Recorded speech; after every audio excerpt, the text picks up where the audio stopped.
Sabina Vogt, and as a board member of PAF, the Pharmaceutical Accountability Foundation, I'm your host for today. I need to start with a household announcement. This event will be recorded, so participants and panelists, please close your microphone and camera when you're not speaking.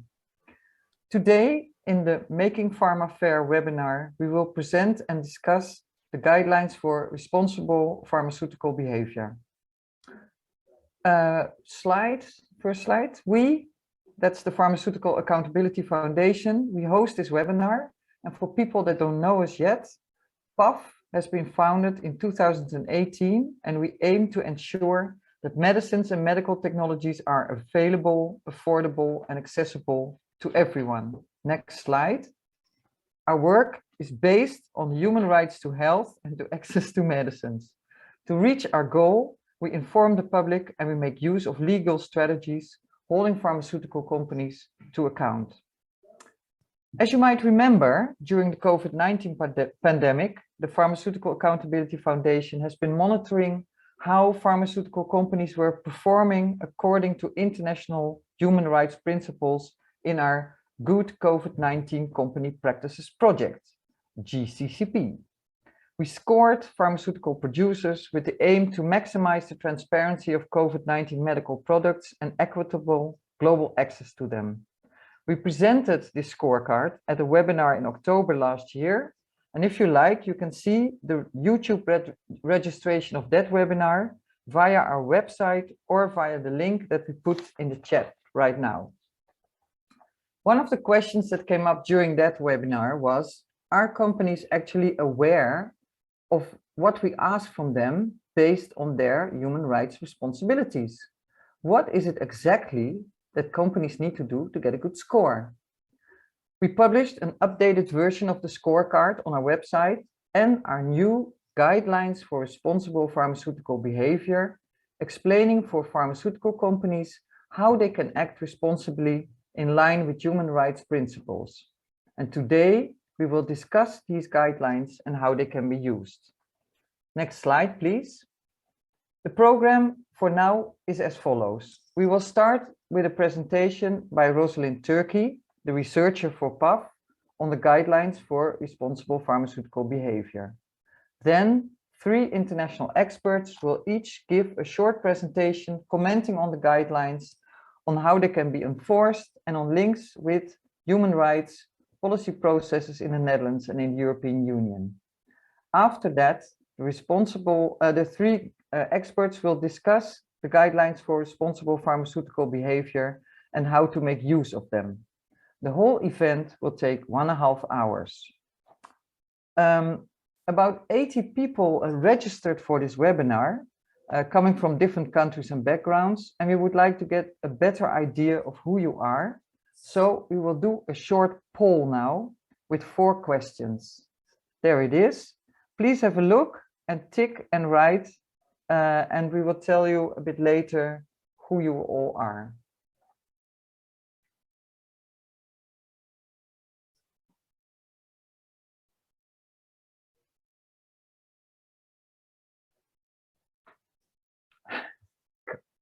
I will now give the floor to Rosalind Turkey. She's the researcher for PAF.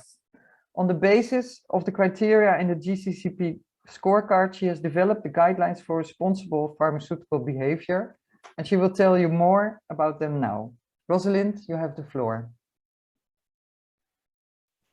Thank you, Sabina. Hello, everyone. I'm Rosalind Turkey. I'm the GCCP researcher for Pharmaceutical Accountability Foundation. And I'm going to give you a little bit of background to the guidelines for responsible behavior that we developed. So the guidelines were launched in February of this year, and originally the subtitle was How to Get a High GCCP Score. So that basically encapsulates what the whole guidelines are about. It's basically guidance for pharmaceutical companies on how to score highly on our Good COVID Company Practices scorecard. So as Sabina has briefly outlined, the GCCP monitors companies' adherence to international human rights standards during the pandemic. And this is based on a list of 19 criteria that we developed from international standards and human rights principles. And I've put in a picture of the scorecard here that was published last year. The picture isn't very good, but what you can see is that there is a lot of red. There's also a lot of yellow, and there's not a lot of green. So you can see that we got very mixed results in our scorecard. And yeah, the PAF guidelines are really directed at pharmaceutical companies in a bid to improve their practices and to get higher scores on our GCCP. The legal basis for the GCCP and the guidelines for responsible behavior is, of course, the right to the highest attainable standard of health contained in Article 12 of the International Covenant on Economic, Social and Cultural Rights, very important human rights document, and also the Constitution of the World Health Organization. More specifically, they're based on the UN Guiding Principles on Business and Human Rights. As Sabina has said, pharmaceutical companies and business in general don't have binding obligations under human rights law. So this document outlines the principles that they should follow. And even more specifically, the guidelines and GCCP are based on Paul Hunt's human rights responsibilities of pharmaceutical companies in relation to access to medicines. So these are 47 guidelines to guide pharmaceutical companies in what they need to do to respect human rights. So the guidelines are divided into 4 main categories. And the first one is commitment to international standards and principles. And that basically entails that the company publicly commits to the relevant human rights documents that I just mentioned, but also that it devises a human rights strategy with a plan for equitably distributing COVID-19 medical products. And this could also include human rights impact assessments at best. The second category is international cooperation. And this can involve committing to an international responsible licensing mechanism, such as the COVID-19 Technology Access Pool, or CTAP, or the Medicines Patent Pool, and to share information with that mechanism. It can also involve committing to not enforcing patents during the pandemic period, which this can help drive down prices and increase production capacity. And also to sign agreements with COVAX, the sharing mechanism, to increase the distribution in low-income countries. The third category is equitable distribution, pricing, and knowledge sharing. And this can involve for therapeutics companies to make the active ingredient for their product available at a fair price and on reasonable grounds, to commit to full technology transfer to other manufacturers, to commit to non-profit pricing at best and fair pricing at least. And this can also involve differential pricing, so differentiating between low-income countries and high-income countries is, of course, important. And also commit to equitably distributing supplies around the world, which can prevent high-income countries from stockpiling the supply of medical products, as we saw at the beginning of the pandemic. The final category is transparency. And this involves publishing many things, such as the cost of research and development, the company's profit margin, the production costs, but also the production capacity and the amount of public subsidies received during the development of the product. This greatly determines the amount of leverage that governments will have for making companies adjust their prices, so it's very important. And finally, it's also important that they publish the texts of licensing agreements, which will allow for public scrutiny of the deals made with other manufacturers. So the objective of these guidelines is really to inform pharmaceutical companies about what civil society expects of them during a global health crisis. Sorry, not there yet. But also these guidelines could be the basis for future behavioral norms, which could be applied to pharmaceutical companies, whether these are in the form of soft law, such as codes of conduct, or more binding obligations. The idea is that these are the standards that should be set. And finally, they were developed in the context of COVID-19, but the idea is that they could be adapted to be applied to any essential medicines. So finally, I just want to highlight a few of the challenges to implementing such guidelines. The first is that there's more than one stakeholder involved. Not only companies, pharmaceutical companies have a say in who gets the vaccines and the therapeutics to fight COVID-19, but also governments and international organizations and institutional investors have a stake in this. So that's why at the end of the guidelines, we've included a set of policy recommendations, which are directed at all of these stakeholders to get the kind of bigger picture. And secondly, another challenge is that the guidelines relate to very controversial areas on which there's no international or European consensus. So, for example, there's no harmonized definition of a fair price, and there's no law on transparency, for example, yet. So there's no consensus on legally binding norms in these areas yet, and that's what makes it a bit tricky.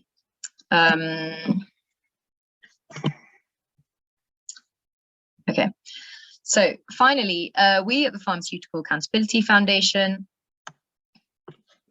you can see my slide properly now, we believe that pharmaceutical companies have a duty of care, and that the COVID-19 pandemic has really reinforced the notion that it's time for a framework that allows for monitoring pharma's adherence to basic human rights principles. Primarily because they have such a big influence on the availability, accessibility, and the affordability of life-saving medical products. So whether this is in the form of a soft framework like a code of conduct or something more binding and more enforceable, in any case, this is needed to safeguard both individual and public health. Thank you. And I'll now give the floor back to Sabina. Yes. Thank you very much, Rosalind, and thank you for your presentation.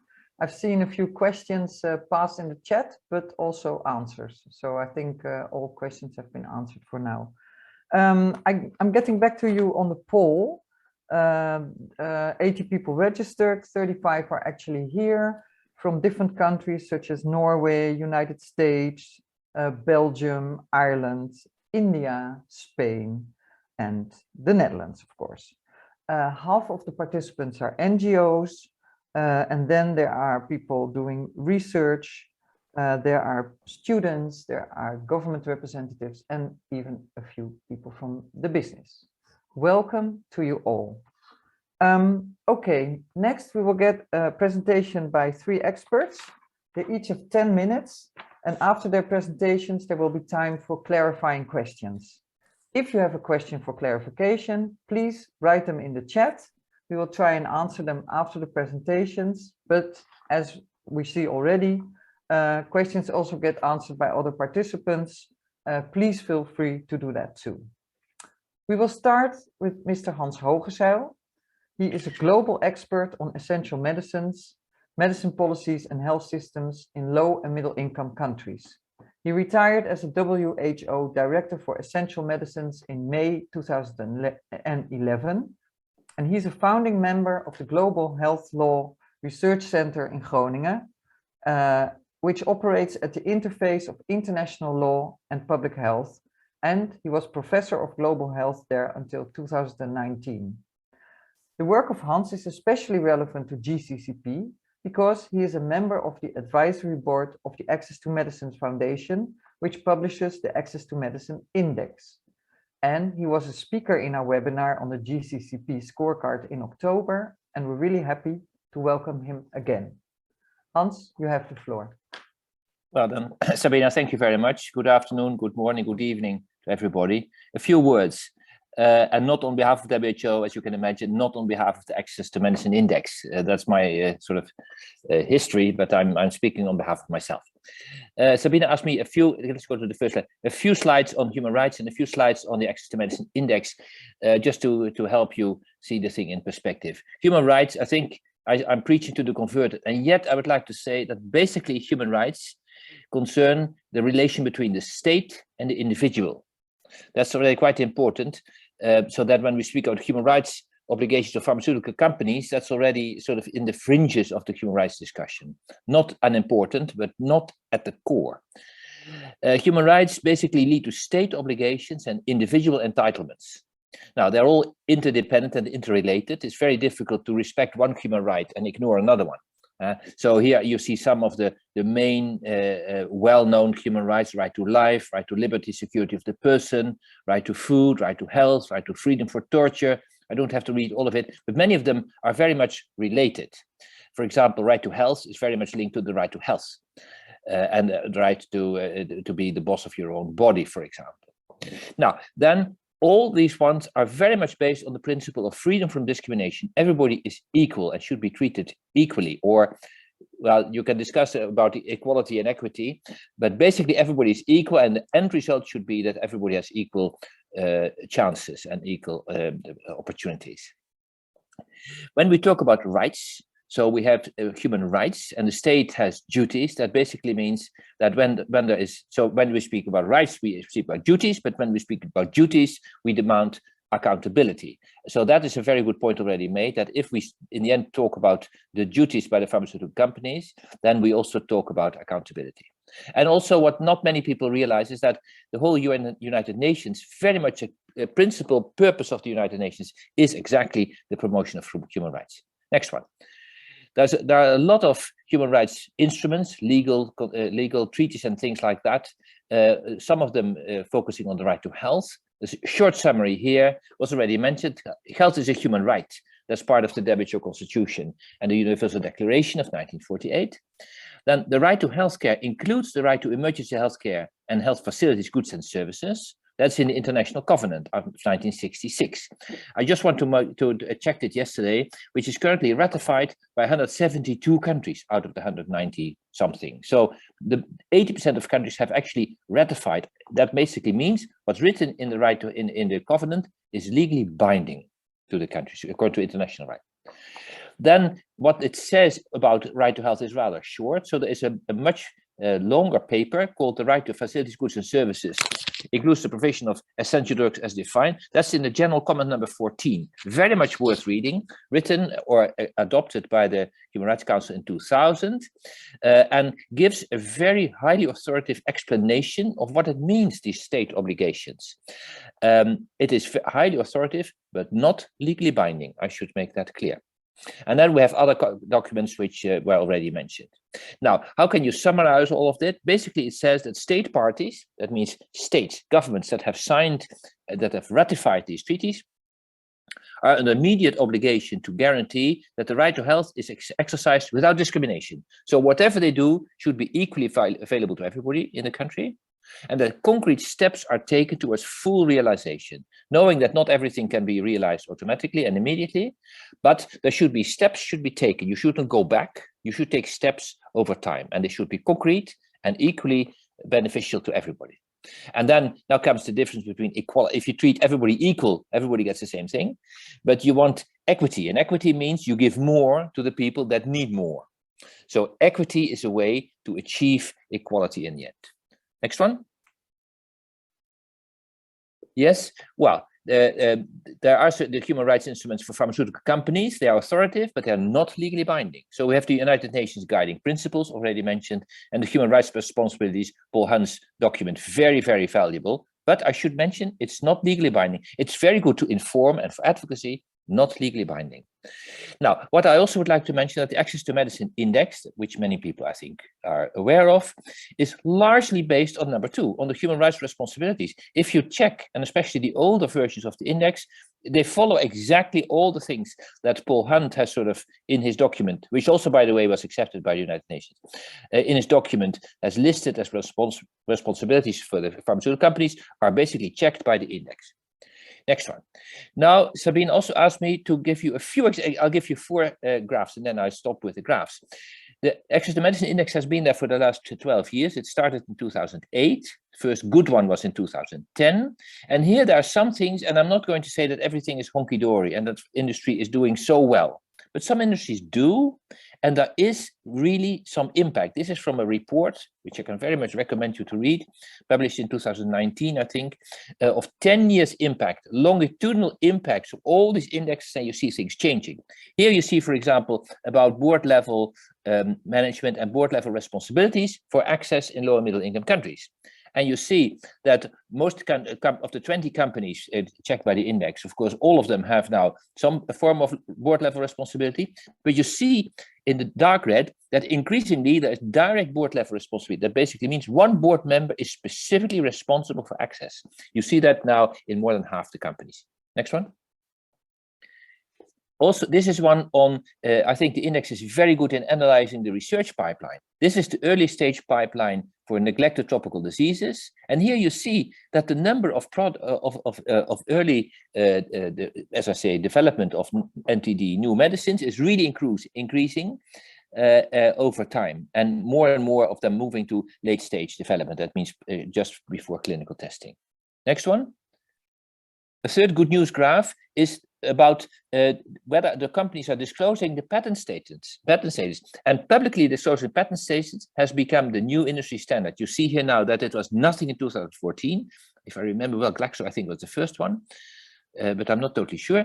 And now you see that 17 out of 20, as a matter of principle, are much more clear about the patent status, which used to be a huge problem in the past because nobody knew what was on patent, where, and for how long. So this is also something that has gone well. And the last one, which is also interesting, especially in this discussion, next one, please, is licensing. Here you see a steady increase in the number of licensed compounds. Originally, of course, only HIV/AIDS and increasingly hepatitis C. And you see that, as I say, the licenses are increasing in number. I should also add, that I can't show that on the graph here, that the ATM index has also become much more strict in let me say, specifying what is a good license and what is a bad license. A bad license is a small license in one small island state. That doesn't mean anything. But a good license is, of course, with global coverage, non-restrictive, etc. So it's not only that the number of licenses is increasing, but the quality is increasing as well. Okay, these were the slides. Just 1 or 2 more minutes on my comments. When I hear you speaking and you're measuring a lot of commitments, that's also how the index started. And that, of course, the beginning of a thing is a commitment, and yet commitments are relatively easy. So in the index, we have more and more reduced the value and the weighting of commitments. And we look more and more to actual performance. So that's the first thing I want to say. Then for companies, when we think about companies, it depends on how much of the companies do you need to collaborate. I mean, do you want them to give information to you? Then you are bound to hit what we would call ranking fatigue. I mean, 10 years ago, the access to medicine was the only one. Now the companies are totally increasingly fed up with everybody asking for information for all sorts of rankings. So you have to be really very careful in seeing how you're going to manage that, the ranking fatigue. And when it comes to doing something, especially then the only justification you may need to formulate then is, what are you doing that nobody else is doing? So try to do something unique. And there, if you and your big let me say precursor, call it competitor, call it colleague, is the Access to Medicine Index. So if you want to do something, you try to find out something that they are not doing.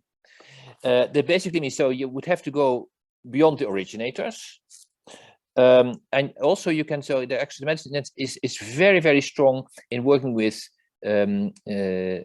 institutional investors. I mean, the total value of the capital of the investors that are now officially signing to support the index and look at it, more than 100 investors, the total is 13 trillion. That's $13,000 billion. That's a lot of money. And that's what speaks to the companies also. So if you're not going to do that, which you probably shouldn't, then think more about public advocacy and go for that. That's something that the index does, but the more, let me say, if I may call it like that, the more activist approach, the pain in the neck approach for the industry, or publishing of case studies, that sort of thing, or the legal studies. I think that's what you are doing. That's what. And my last question is: are you actually, when you think about going beyond COVID, and you have to ask yourself, is COVID unique enough to continue with this, or you want to go beyond that? When you go beyond that, then you definitely come into the area of the Access to Medicine Index, good or bad.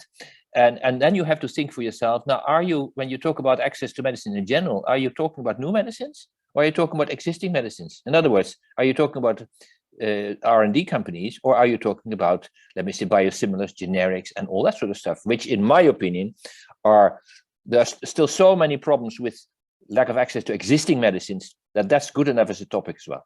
Over. Wonderful. Thank you very much, Hans. That was a really, really interesting talk. We got a question from the audience on the Paul Hunt guidelines. It's a question and it goes like, it's been 14 years since Hunt's guidelines were published. And in your opinion, is it still fit for purpose in 2022? Or are there other approaches or frameworks that you would advise? Okay, I'll try to give a short. First of all, I'm not really an expert on things that really have happened sort of in the last few years. So let me make that very clear. I personally think the Hunt was very close with, I think, with HAI and definitely with WHO and many others in developing it.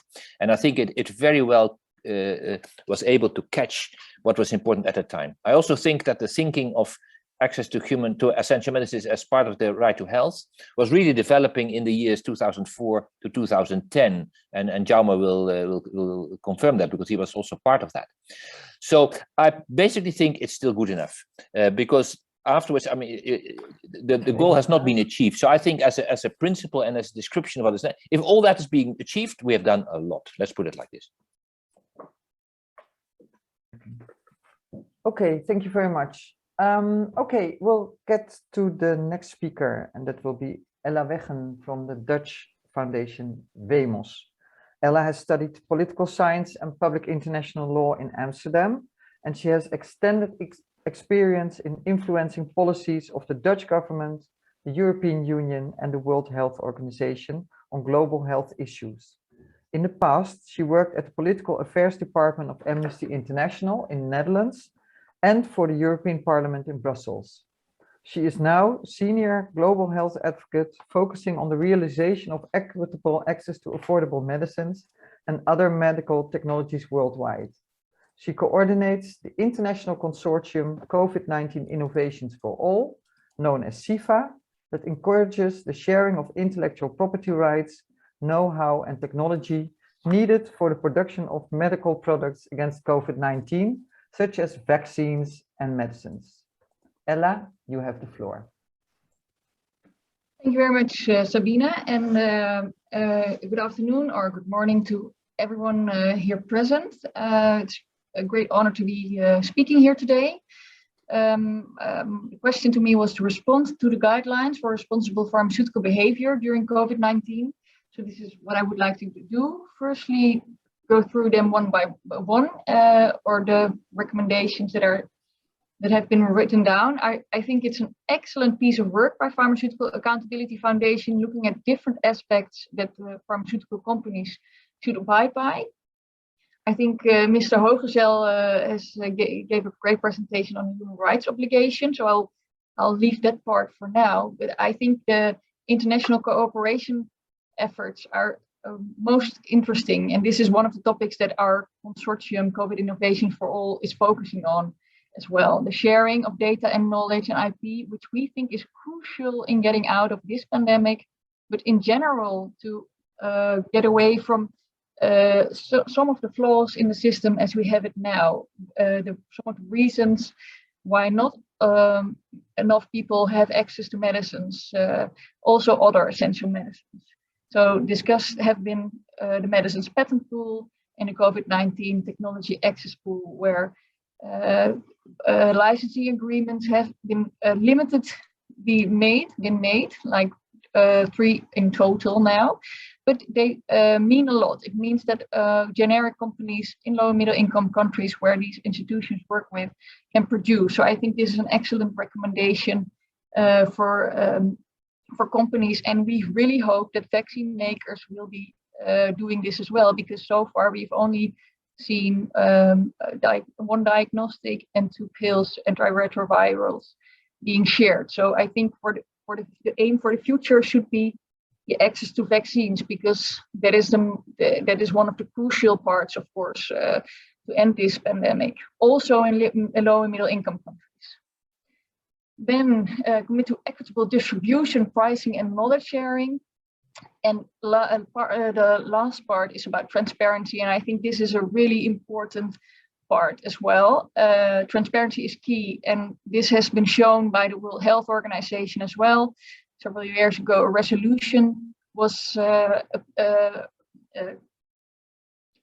admitted so for transparency in R&D, and that is perfect, because the whole world agreed with each other that there's such a lack of transparency in pricing, in R&D costs, and this showed really that we should do something about this. And we as well are curious how governments will implement this transparency resolution. We also see that pharmaceutical companies themselves are doing a lot, but we don't think it's enough. They have codes of conduct, and they do think they have a responsibility until a certain limit. We think so. I think this set of principles sets the bar, and it sets it at a great level. And because if we look at the code of conduct, for example, of the VID, the Dutch pharmaceutical companies, it's not enough. It doesn't go into that much detail as this does. These guidelines for responsible pharmaceutical behavior. But for WEMOS, as a global health foundation, we think the responsibility lies with governments. So that is where the change needs to come from. Also to set the standard for the behavior, not only the behavior, but how the functioning of the pharmaceutical sector works. We have done a lot on this, looking at mainly one of the topics that we've been working on is conditioning public funding. Because also in this pandemic, a lot of public funding has been spent on the development, on the purchasing of COVID-19 materials, of vaccines, masks, but breathing installations, everything. SOMO, one of our partner organizations, had done a great research into this. Worldwide, billions of euros have been spent on public funding for COVID-19 development. And we think, and with as many other organizations, these public funding should be conditioned. But also before the pandemic was going on, we already thought that this should happen, because there's a lot of public funding going on in R&D, also, for example, in the Netherlands. And therefore we were involved as well as in the negotiations on socially responsible licensing. The NFU, the Dutch Federation of Medical Centers, University Medical Centers, wrote guidelines, principles, and potential contracts for companies or for universities to use when they enter into negotiations with companies selling their inventions. And we think this process has failed because the process started because of a request by License to Heal, a Dutch foundation, with political youth organization, and it started because these organizations felt that the pricing of medicines is not being done fairly. And in the end of the contract, of what came out of it, no pricing, there was no mentioning of pricing or broad access, etc. So there are other nice principles set out and potentially could be used, not even obliged. But we think the process failed because it doesn't mention the access part or the sharing of data and knowledge or the price. We also in the Netherlands have IMVO, the International Socially Responsible Undertaking, and that is based on the OESO, the OESO guidelines. It's all a different part, but that is not for pharmaceutical companies or for the health sector. It's a little bit different because it goes into details of obligations for OECD guidelines. Yes, thank you, Emily. It goes into the details of legal obligations for companies, the harm that they do next to the things that they do, and not. So this is an interesting topic to go into deeper, but I will not do it now. I do want to look at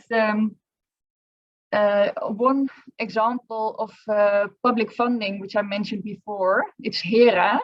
We have been researching this initiative from the European Union investing a lot of money in purchasing, in developing during health crisis in Europe. We also think that there should be better conditions set within HERA. I will send you the link in the chat. But there's only conditioning of parts of the public funding when they are not delivering the transfer of license and know-how can be withdrawn when it's publicly funded. There's not conditioning of access-related conditions, and there's so you should think of AstraZeneca not delivering. Only that's part of the conditions are being mentioned in HERA in this new system set up by the EU. So no access condition, no pricing condition, etc. Last but not least, we have a new government in the Netherlands, a new Minister of Health, and he used to be the CEO of a hospital in Rotterdam, and he's very, very known with the practices of the pharmaceutical industry. And he mentions in his video that he made a couple of years ago when he still was the CEO, he made a video together with Health Action International, where he pleads for a different pricing mechanism. So I think this is really unique. We have a minister now that can actually do something about it as well. And he's a great greatly advocating for transparency. And yeah, I think we should have a look at what he says about it. He said in the past, make sure it's a couple of years ago, this video. Okay, thank you very much, Ella. And indeed, we're going to have a look at the little movie as een intermezzo. Whoops.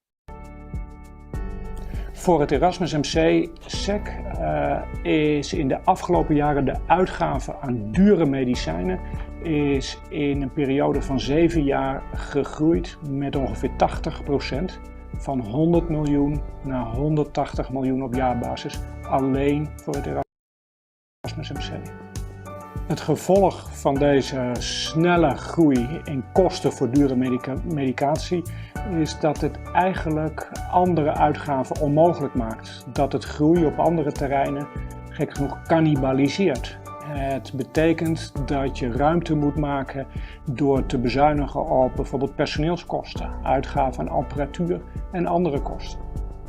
Als deze ontwikkeling zich op deze manier doorzet, dan is dat niet meer te incorporeren. Dan zal dat binnen afzienbare termijn toe leiden dat nieuwe medicamenten niet meer ter beschikking komen voor de patiënten die er echt baat bij kunnen hebben. Het wordt dan gewoon, zelfs in een rijk land als Nederland, onbetaalbaar. Op uw vraag wat ontwikkelingen zijn en wat wensen zijn voor de komende jaren, dan wil ik allereerst de hoop uitspreken dat we voor de komende 5 jaar nogmaals nog meer nieuwe medicamenten op de markt krijgen voor aandoeningen die we nu nog niet kunnen behandelen. Dat hoop ik echt. Dat kan alleen maar als we iets doen ook aan de financiering daarvan, de betaalbaarheid daarvan. Dus dat er echt een totaal andere prijsstelling kan. En ik ben ervan overtuigd dat dat ook kan. Daarbij hoop je ook dat er veel meer transparantie in het hele traject komt van wat de werkelijke kosten zijn voor de ontwikkeling, voor de productie en het op de markt brengen van nieuwe medicamenten. En welk deel en welke winstmarges je wilt gebruiken om ook weer nieuwe dingen te ontwikkelen. Waarom ik meewerk aan deze campagne? En het antwoord is heel simpel.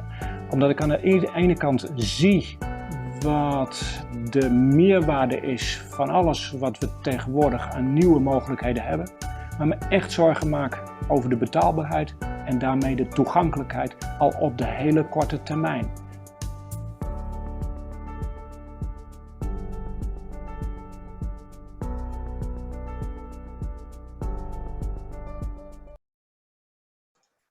The only thing I wanted to add is that one of his colleagues of Erasmus Medical Center also made a pricing model for oncology medicines. That is Karin Uil de Groot. And I think that was really interesting, and it should be looked at broader about what could be a fair pricing for certain medicines. She calculated R&D cost plus a relevant profit margin, etc. I think these types of pricing models and more transparency are key to achieving a more fair pharmaceutical system. Thank you very much. Thank you very much, Ella. That was an interesting talk and a very nice little movie. And do remember that the guy talking is now our Minister of Health in the Netherlands. Okay, the last speaker will be Jaume Bidal. Jaume is a political science graduate specializing in international relations with a 15-year-long career on public health issues.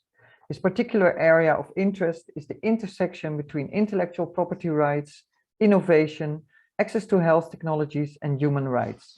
His professional experience includes roles in various international organizations, think tanks, and non-government organizations. Jaume leads HICE advocacy and campaign work on access to medicines in Europe, including on pricing, transparency, trade, and research and development. And he's also responsible for monitoring and interacting with World Health Organization bodies and initiatives. Jaume, you have the floor.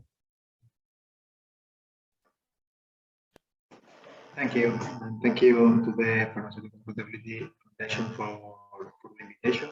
I'm really pleased to be part of this panel. And well, I hope to add something new to the discussion. I think the plans and Ella were really comprehensive in their Jaume, you're quite difficult to understand. Is there something? Can you try again? Can you hear me better now? Yes, Okay. this is better. I will speak like this and you can see my eyebrows like this. Okay, that's good. Okay, first slide, please. I was saying that I'm really happy being part of this panel and that I will try to say something new at new angles, but I think that we overlap a little bit, which is not bad. And I would like at first to make like an introduction, at least in terms of concepts, in the sense it's been mentioned, but I think it's important to bear in mind that the defense, promotion, and fulfillment of human rights is a prerogative of governments. They are the ultimate responsible for the respect of human rights, in the sense that we have to be clear that pharmaceutical companies cannot, by definition, violate human rights. And I think at the same time, it's clear like that pharmaceutical companies, like because of like the business they are in, they play a major role in the enjoyment of human rights, like the right to health, the right to physical integrity, also the right to human dignity, in the sense they are all interconnected. So the issue here is like they are not responsible for human rights violation, but they are indispensable for the respect of these rights. So the issue here it's really to look at how governments can not force, but compel to comply to pharmaceutical companies with the human rights obligations. In the sense, we have the human right to health. Okay, it's the obligation of the government to try in a progressive way to fulfill it. But if pharmaceutical companies are setting too high of prices, if they are not providing like their medicine shortages, for instance, or if they are not developing the medicines that are needed for like a given disease, how can governments fulfill human rights needs or human rights? Sure. So I think that's why these guidelines are so interesting. That's why these guidelines are relevant in the sense that they really confront like pharmaceutical companies with their responsibilities vis-a-vis societies, vis-a-vis governments. And there's something that I really like to go over here. It's like, I think that there are like three issues which are important, I think, and this, we have been talking about these documents. One, it's the General Common number 14 from the International Committee on Economic, Social, and Cultural Rights, that it's like an interpretation of the right to health, because the issue of the Article 12 of the International Covenant on Economic, Social, and Cultural Rights, it's really vague. We saw it like to give the persons to attain the highest possible standard of physical and mental health. Well, what's that? It's not the right to be healthy.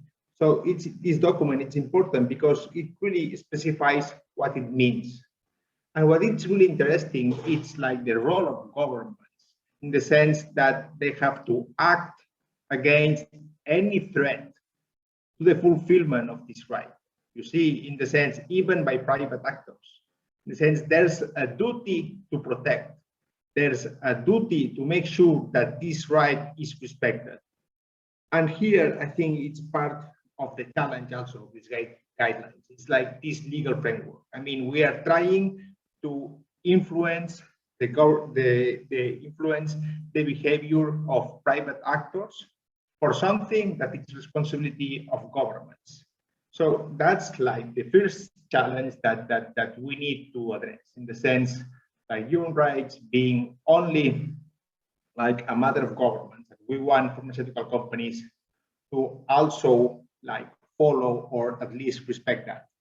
The second, and it's been mentioned like several times as well, like the human rights guidelines for pharmaceutical companies in relation to access to medicine. And I think it's really interesting. It's like what Hans was saying in his presentation, and Rosalind at the beginning as well. It's a very important document. It's like a milestone document, but it's also a draft, in the sense that the process of really elaborating this document was really important and was really momentous, in the sense that there was the involvement of WHO, there was the involvement of civil society, there was the involvement of a number of governments, but there was no political will. There were no governments that said, yeah, we're going to champion these guidelines. We are going to make them like a protocol to the International Covenant on Economic, Social, and Cultural Rights. And let's go and let's do a new international human rights convention, like the Convention of the Rights of the Child, for instance, which is like from '92. There was nothing like that.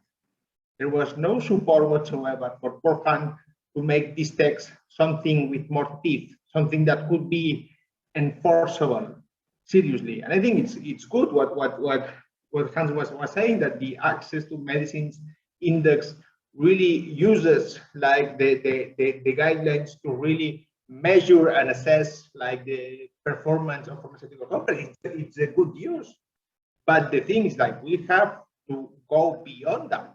We need something that really puts pressure on pharmaceutical companies, and for this we need the political will.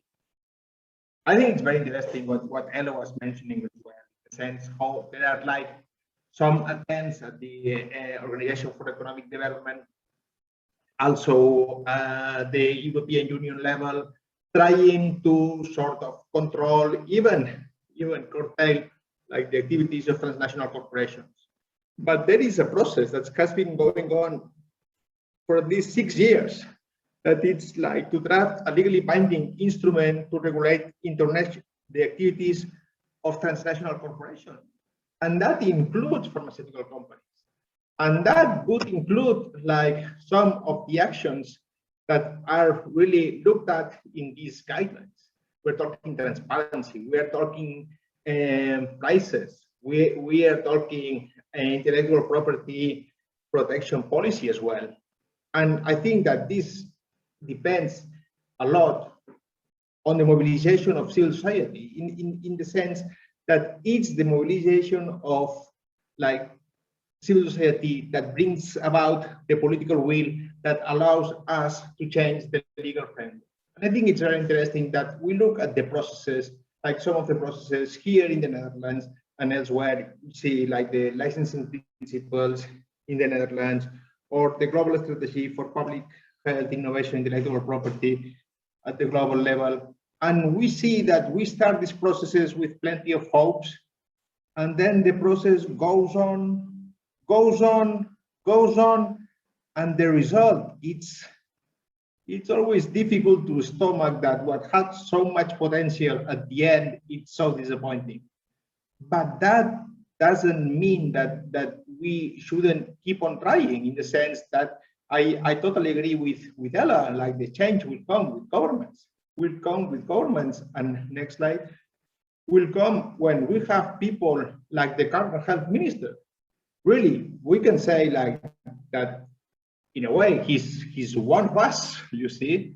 And here there are like three issues that I think that I like the guidelines, because I think it's a really good tool to visualize issues that are affecting access to health technology, and that people do not, sometimes they are not aware, like just as human rights, how interrelated they are among themselves. Transparency, pricing, knowledge sharing schemes, all these are issues that are really intimately linked to the current crisis that we have. Again, I think that these guidelines are a good tool to confront companies on the responsibility as social actors, not only with patients, like I think like the Access to Medicines Index looks at, but also like the responsibility towards us as citizens, as society. And I think that there is something, I was looking at the graphics that Hans was sharing. Yeah, there's a member of the board with responsibility on access to medicines. That's really good. But what really I like now is some of these activists, I think it's activist shareholders or even like some pension funds that are linking like the salaries of CEOs with policies regarding access, for example, to COVID-19 vaccines. In the sense, we're not going to accept salaries that are really that big when prices are putting like health-saving technologies beyond the reach of people. And finally, I think that these guidelines are good to put pressure on governments to fulfill their human rights obligations. And there's something here that I think that we have to be very clear. And I think that rankings are good. It's a good way to put pressure. Rankings, scorecards, like traffic lights. But the issue here, it's like, let's be careful not to reward what is like, it's their obligation. I mean, in terms of like good governance, like transparency, good accounting, good labor practices. You see, in the sense, I think it's important that it's good that you see that they license their products. Of course, it's always welcome, because the issue, like the alternative to enforce a monopoly in terms of pandemic, it's immoral. And now it's time for some publicity of my organization, some of the work that. But you have 1 more minute, Jaume. So okay, then you can. Sorry. No worries. I mean, you can see here we work on IP and work on pharmaceutical promotion. That is 2 areas where also like the actions of pharmaceutical companies can be improved, and we can help improve them. And I don't want to finish this without like sharing another video from the campaign for which the current minister participated. It was called Our Medicines, Our Right. And it was a campaign that led by HAI, but with the support of a wide number of organizations, PEMOS among them, like ask for transparency. And especially it was like a reaction to really high prices, especially on cancer medicines. And this video is from Anita Freje, who was a patient with cancer. And the issue is like, she asked a question that it's really hard to answer. She says, I'm receiving like the best medicines available, but will patients tomorrow have access to these medicines? And well, Anita is no longer with us, but her family, they really insist on like that the message and her words kept on being repeated and spread. And I think it's really important, and also that we are aware that we come like from a long way. We have a long way ahead of us. Thank you. Thank you so much, Jaume. And we will play the video at the end of the webinar so that all people can see it. Thank you very much. Yes. Okay. I've seen questions for clarification passed by on the chat, but I think everything has been answered by everybody. So that's really great, because we want to do another poll. And now we would like to ask you if there should be a guiding framework for practices in the pharmaceutical industry. And the questions will appear on your screen now, I think. Yes, there they are. Please take your time to answer them so we can have a look at them later.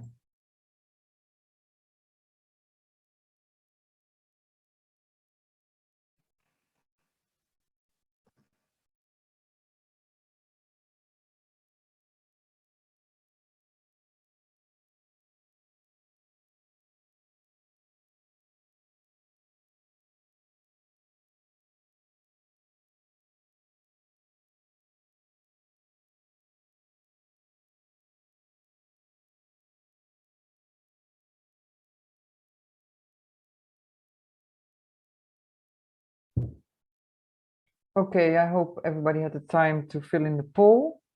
And then we can start with our discussion. The discussion will be on how to make use of the guidelines. Can I have the next slide, please? How to make use of the guidelines. Yeah, a bit further. Yes, further, next. Yes, there we are. How to make use of the guidelines for companies and by linking them to legislation. So it will roughly have two parts. And I would like to start with the companies. I heard what Jaume said, James Hunt made his guidelines. Everybody loved the process, everybody loved the outcome, but then no government championed these guidelines. So there was no political will behind it to make it an enforceable text. But is this the only way? Can we first have a look at companies? So in which way can these guidelines be useful to make pharmaceutical companies change their behavior? Who can I give the floor on that question? Hans, please. Yeah, well, again, I'm speaking with the access to medicine experience behind me. But when you try to think what was the model for change, the change model in the access to medicine index, also how it crystallized over 12 years. It started, of course, with guidelines, and in that sense, I like it also. I mean, I've been strongly in favor of it, because when you start by saying this is what we're going to measure, you're basically saying this is my wish list. Huh? So your list of indicators is also your wish list, and it's a guidance in itself. That's okay, that's fine. But then, okay, you have your guidelines, even though you're measuring, but then is that enough to change behavior? And of course, in the index group, in the Access to Medicine Foundation, I should say, it is much more than just the publishing the index every 2 years. Even the index report is much more than an index. That one would only take one page. But there's so many more components. The first one is that it identifies good stories, good case stories. Some companies do something well or something innovative, and just by sharing that gives ideas to other companies. So that's already one way of influencing companies. Then the other one is that there is in a part of the Access to Medicine Foundation report is what we call the Company Scorecard. The scorecard is actually a 4-page, densely printed summary of the performance of the company in the past 2 years. It explains their place on the index. It lists a number of things they're doing well and why they score well. And specifically, it identifies points for development where they could do better. So it's like a specific advice for each company. This is what you're doing, and this is what we think you can do. That's also the place where the company is being held responsible for, let me say, commitments they made in the 2 years before. I said 2 years ago you said this, but you never did it, for example. It's also the place. So it is ad hoc, let me say, and specific advice for each company. And certainly that's printed, but before that's being printed, there's a huge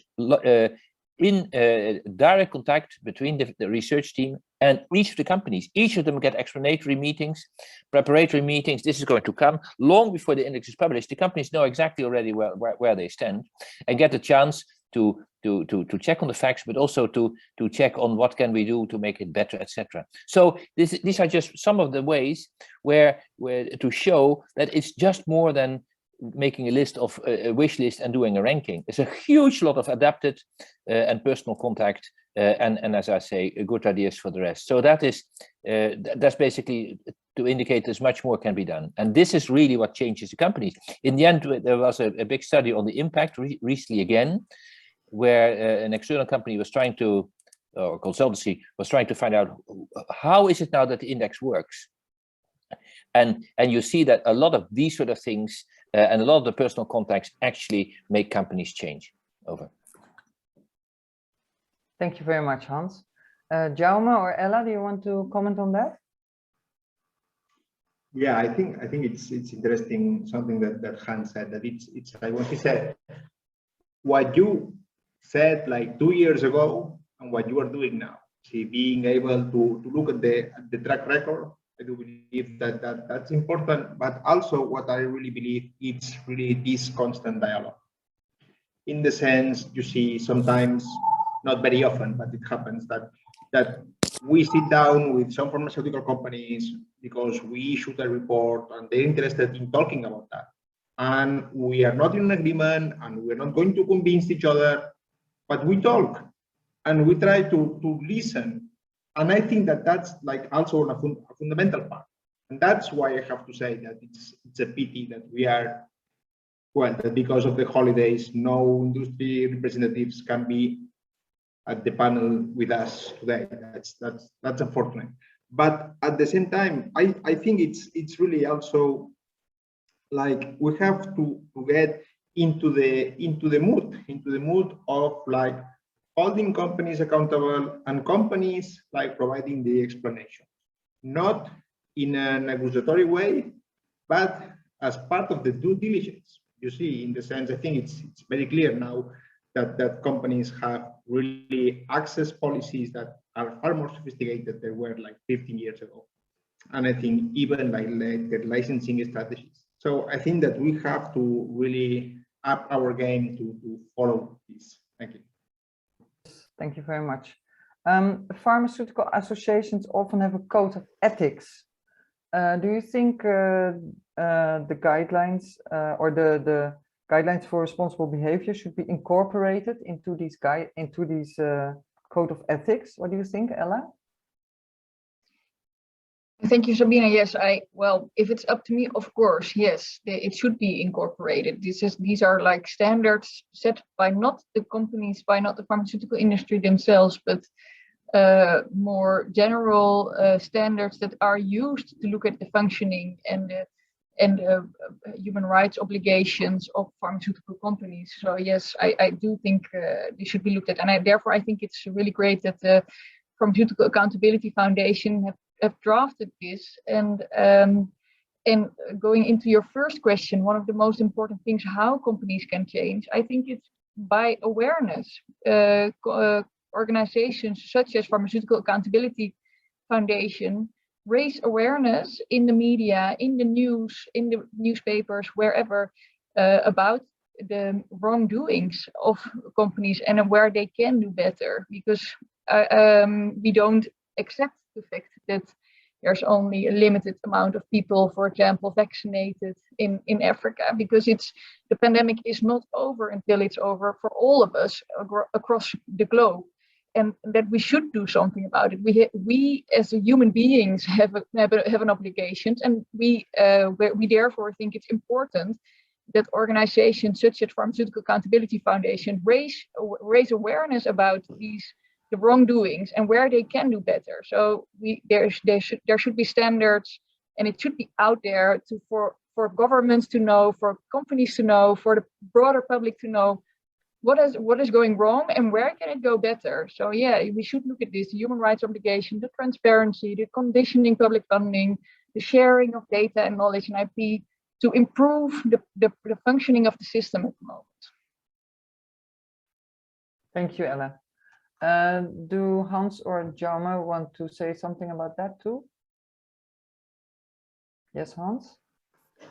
Yeah, while you were talking, I was just thinking one other way that when linking the role of governments, and Jaume, I think, thank you very much for stressing again the role of the government responsibility to basically to protect their own population against, for example, bad human rights behavior by the companies.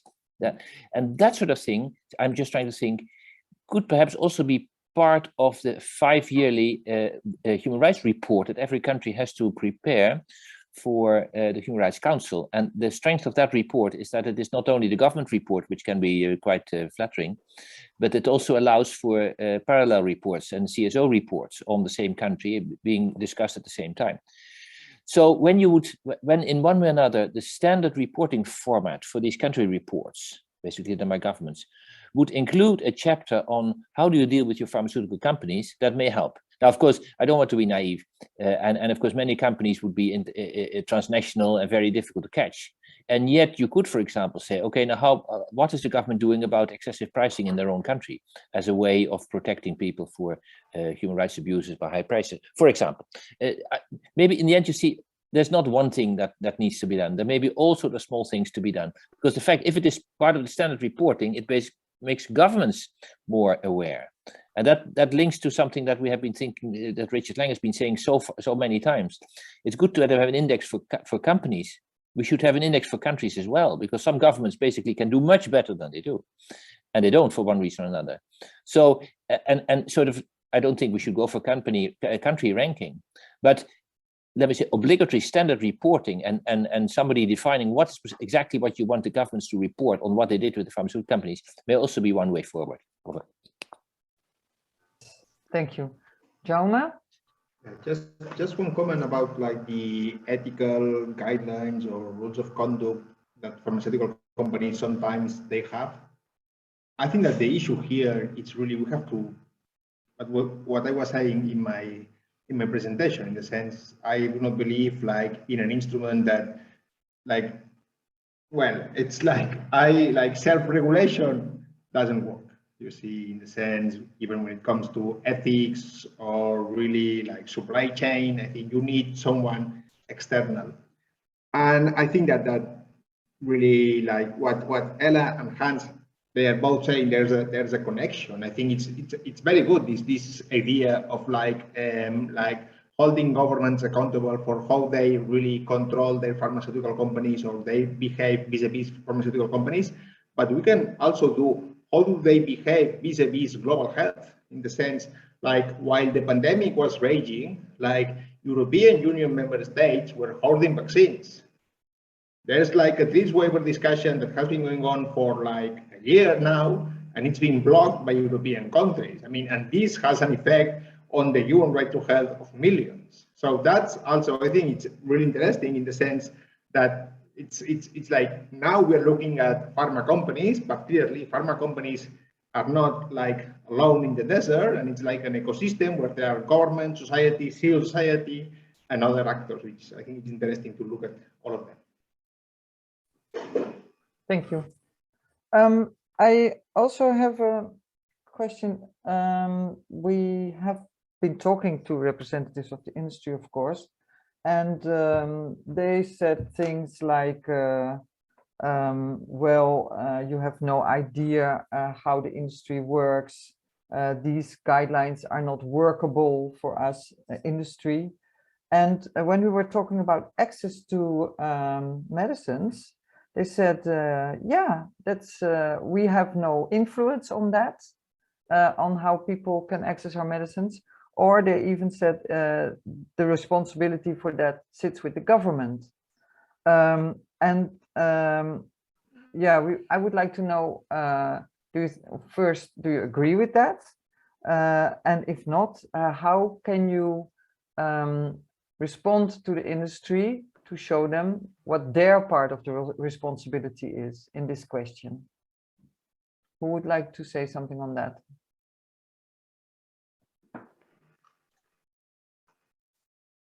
Jaume?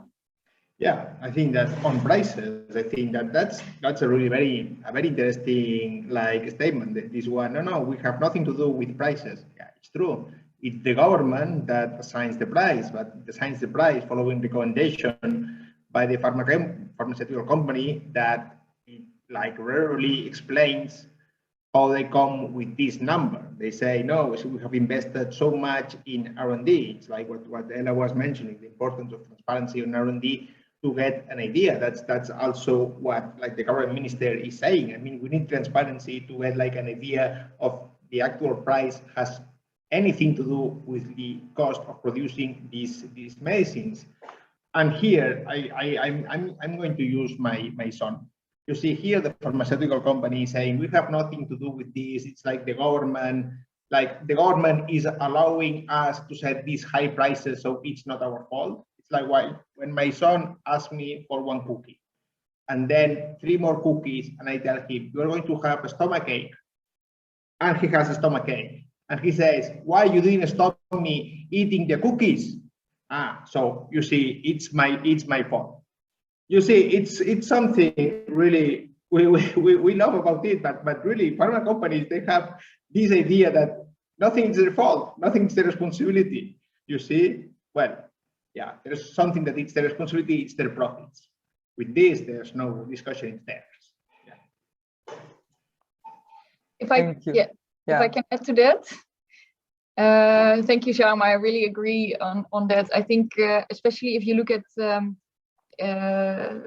what companies can do themselves, there's a lot more to be done. And we've seen during the pandemic that lots of vaccine have been sold to the highest bidder, so to say, or the high-income countries where most money could be spent. But even so, some countries were willing to spend money to buy vaccines, etc., and we didn't even get the opportunity. So there's a lot more that could be done from the company side. And if you look at the guidelines, I think you have an excellent piece on equitable distribution, pricing, and knowledge sharing, where you say vaccine companies commit to equitable distribution in their supplies around the world.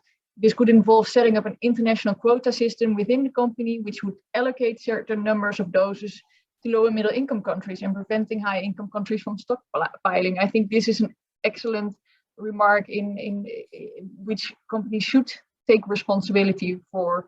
And there are many other things that they can, I always say that pharmaceutical companies, they are private institutions. So their first goal is making money, but they function in a public sector, in the health sector. And we oblige, as government, we oblige hospitals, we oblige, people that work in hospitals towards certain standards. So I think that similar standards should adhere for companies, because they also have a responsibility for people's lives. Yes. Sorry, Hans, you have the floor. Yeah. Well, I'm really surprised if companies, or you can still say that they have no responsibility and it's government responsibility. I mean, I'm really surprised that which companies would say that, or maybe which company associations. It's either a high level of ignorance or a high level of malice, but I think it's basically that's wrong. And I agree with the previous 2 speakers. Of course, there are many responsibilities for pricing, for R&D, for transparency, for licensing. I mean, the whole list of the ATM is based on company responsibilities. So that's very clear. In the area about pricing, yes, say yes. Well, you allow me to price very highly, so, and it's not illegal. That's of course the gray area, and a large gray area between things which are maybe not illegal, but yet they're not ethical. So and the fact that it is not illegal doesn't mean it's ethically to do that. So I think let's give us the benefit without this ignorance. What we found a little bit, and say that because we found a little bit when we started to contact also through WHO and through the ATM index with the biosimilar companies, in this case biosimilars for insulin, which is an issue in itself. And many of these biosimilar companies had no clue. They really had no clue what we were talking about when we were discussing about, let me say, what WHO could ask or demand from the industries. So there is also an information gap, and I think especially when we expand now into generics and biosimilars, you may indeed hit companies that have never thought about this before, and you could have some easy wins by making very clear to them what is being expected. That's why I'm saying if we want, but the point is, are you only going to focus on originators and talking about R&D and new products, or are you talking about real access in volumes of existing drugs? And then, of course, the generics and the biosimilars, and many of them have no clue to think about this. Over. Thank you. Okay.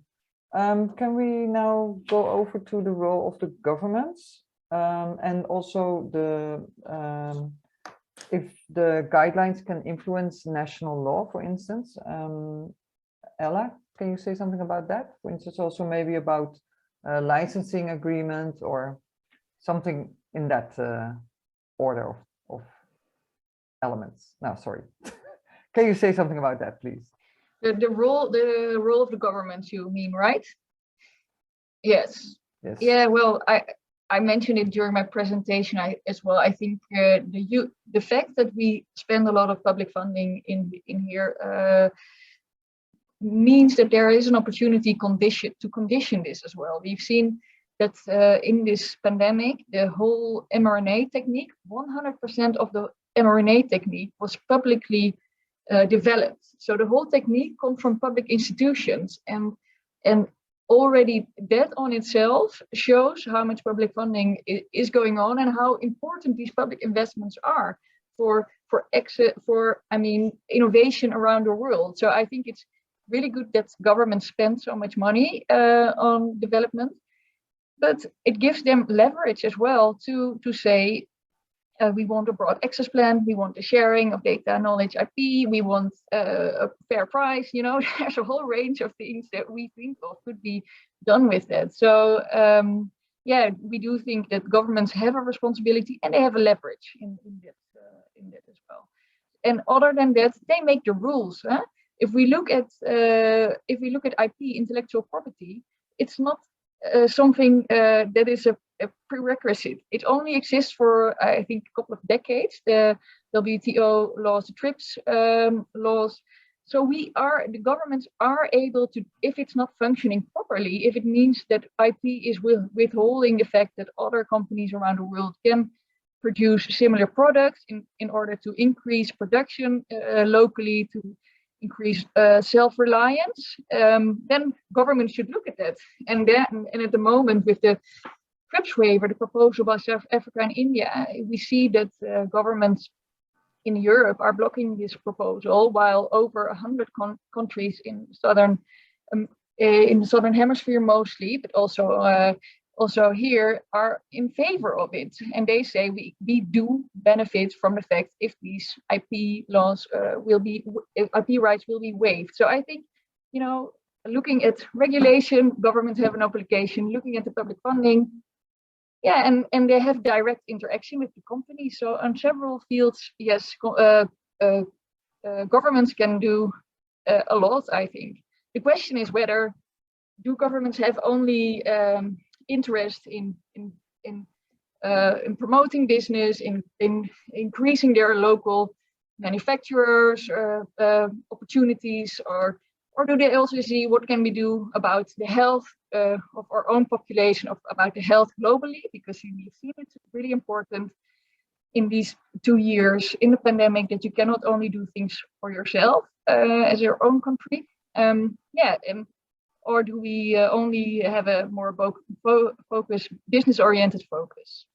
And we think as WEMOS, we're of course a global health foundation, that health should be the first priority, global health.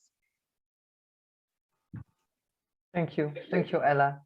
Jaume, you already said, you already talked about the Hunt guidelines, how important they were, and then that there was no government that championed those guidelines.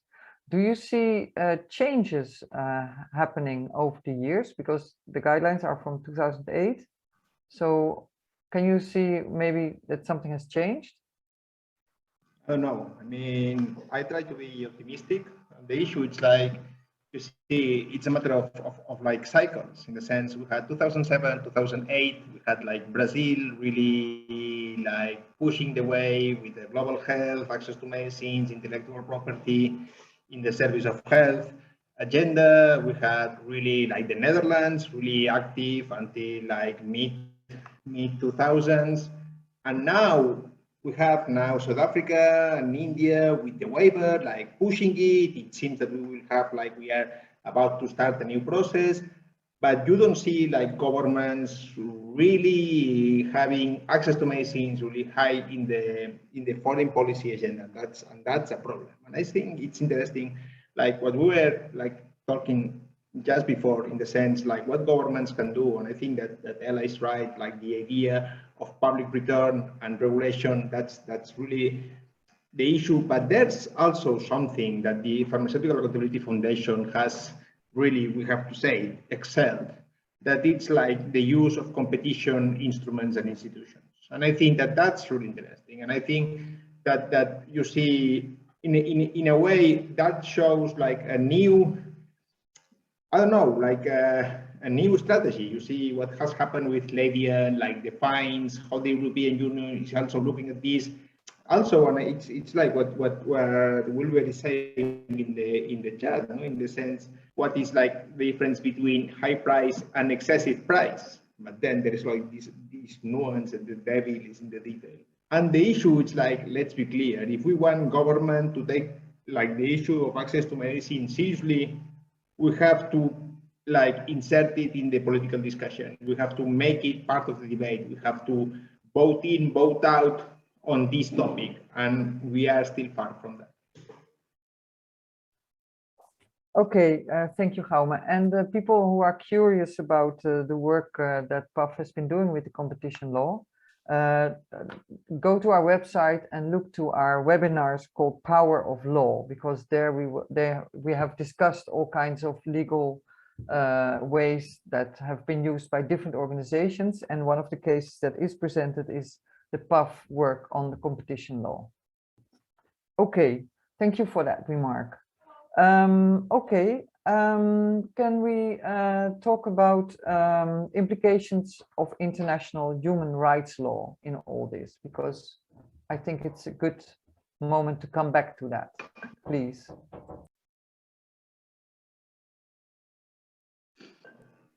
Who wants to say something about that?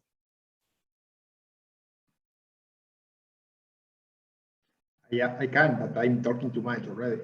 No, but you're saying interesting things, Jaume, so you can't help it. Implications for international human rights law. I think that it's very clear that we have to use like the figure of the international UN rapporteur on the right to health.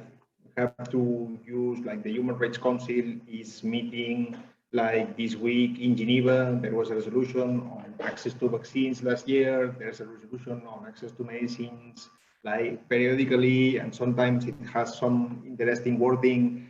But the issue is like, I think that what Hans was mentioning, we have to use also the existing instruments. We have to look when like the Netherlands has to submit their annual report and before the International Committee on the Economic, Social and Cultural Rights Covenant, and say, hey, you are like, you see, you had some commitments about making medicines affordable that haven't happened. I mean, and you mentioned that there would be like some compulsory license and we have nothing, or you see, and because that's the only way, I think, as well.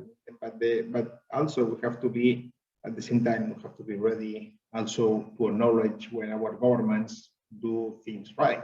See, when, for example, our government supports CETA, when our government like license like a publicly developed medicine, or when condones the debt of global South countries so they go and acquire medical supplies, stuff like this. Thank you. Ella or Hans, do you want to comment on that? Hans, please. Yeah, to me it begs the question, because we started the guidelines for COVID, and I agree with Jaume about the instruments, and I think we have a lot of existing instruments, and it depends very much on governments taking the lead in that, because in the end it's government responsibility. We have discussed that. Maybe at a certain moment, Sabine, you may want to discuss the question: is PAF, how long are you going to focus on COVID, or is it not, or is more or less over? There was one question in the chat about should we not make legally enforceable guidelines, or make it more enforceable. To me, my question is that not too late? I mean, what do you still want to achieve with COVID? Or you could say, if you say, okay, COVID, let's then go. When you talk about new medicines, it's some of the, you can say, okay, that's a separation thing, we can go there.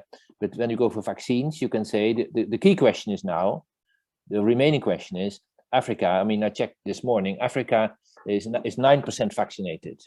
But high-income countries, high middle-income countries are 71% vaccinated according to WHO.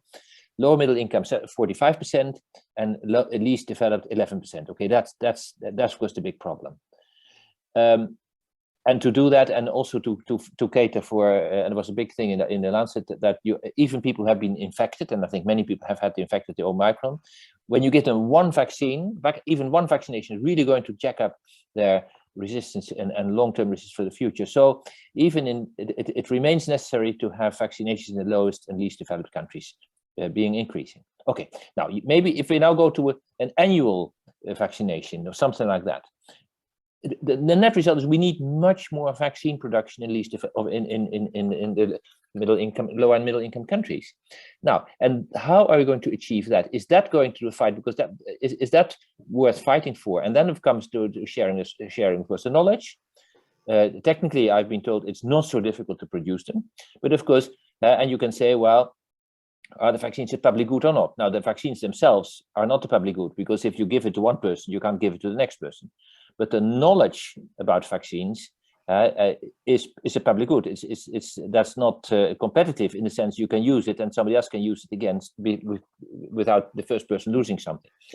So the knowledge on vaccines is a public good. Now, is that the way forward that we have to really move forward there? And of course, then we know that Pfizer is not going to share that because they want to use the technology for AIDS and for malaria vaccines and other ones.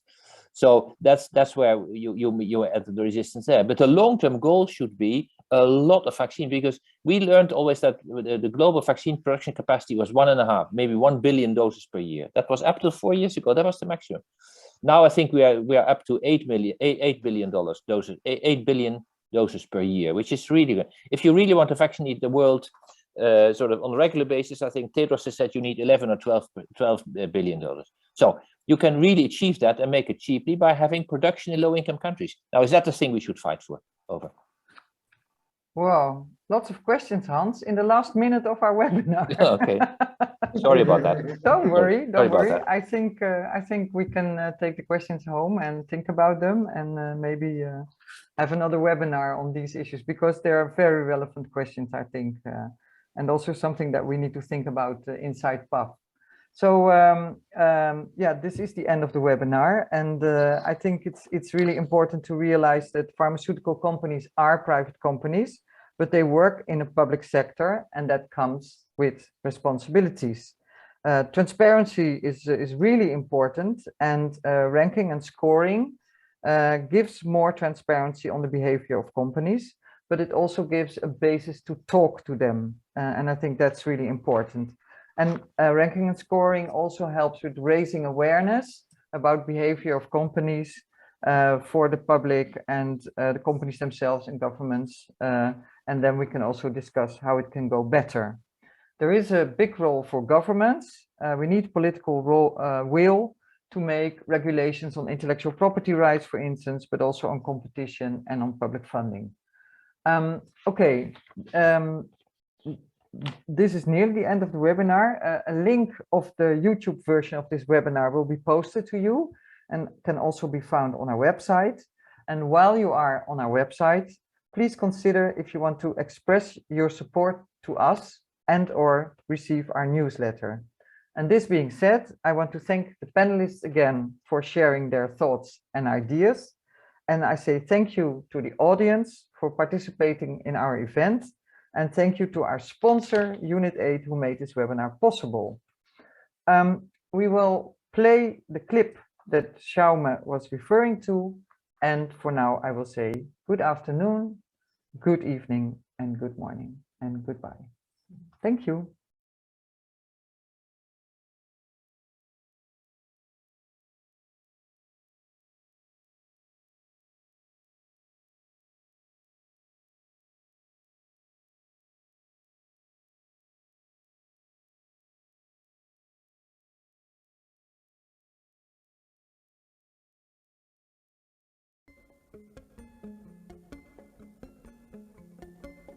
Als ik geen toegang gekregen zou hebben tot pertuzumab, dan denk ik dat ik hier waarschijnlijk niet meer geweest was. Als andere mensen het niet krijgen, dat is natuurlijk, ja, het is ontzettend wrang. Als je weet dat het medicijn er wel is en dat het wel helpt. Dat voelt aan de ene kant heel erg luxe. Van een soort van blessing dat ik dat medicijn mag krijgen. Tegelijkertijd denk ik van ja, weet je van oké, ze zeggen wel dat het zo duur is, maar ja, is het ook daadwerkelijk zo duur of is het voornamelijk winst wat richting zo'n bedrijf gaat en richting de aandeelhouders? Weet je, over wiens ruggen wordt er nou hier heel veel geld verdiend? En dat is toch over de rug van patiënten. Ik hoop voor mensen die in de toekomst in dezelfde soort situatie als ik terechtkomen, dat ze de beschikking zullen krijgen over de medicijnen die er gewoon op dat moment voorhanden zijn. En dat die medicijnen geleverd worden tegen een normale en een redelijke prijs. Ik denk dat als we zouden kunnen bereiken dat de kostenopbouw van medicijnen transparant worden en dat je dus dan een eerlijke discussie kunt gaan voeren, dat zou mij echt een lief ding waard zijn. Ja.